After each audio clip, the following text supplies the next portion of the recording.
భవిష్యత్తులో ఇంకా ఇలాంటివి ఎన్నో చేయాలనేటువంటిది దృఢ సంకల్పం కూడా ఉండాలి. ప్రభుత్వం ఎప్పుడు చెప్తానే ఉంటుంది, త్వరలోనే హ్యాపీ డేస్ హ్యాపీ సండేని కూడా మొదలు పెట్టబోతా ఉన్నారు గౌరవ ముఖ్యమంత్రి గారు. ఏ సాయంకాలం అయినా కానీ కూడా ఎంతో ఒత్తిడితో ఉంటాము. ప్రతి కుటుంబంలో కూడా ఇవి మర్చిపోవాలంటే 6 నెలలకు ఒకసారో 3 నెలలకు ఒకసారో ఇయర్లీ వన్సారి కూడా చేస్తా ఉంటే అన్ని మర్చిపోతారు.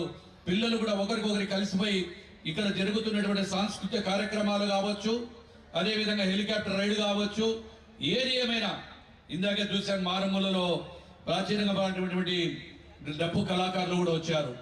వారందరూ కూడా ఈ ప్రభుత్వం ఒకటే ఆలోచన చేస్తుంది. ఆ రోజు కూటమి ప్రభుత్వం విధ్వంసాన్ని మొదలు పెడితే మేము వికాసంతో మొదలు పెట్టాం.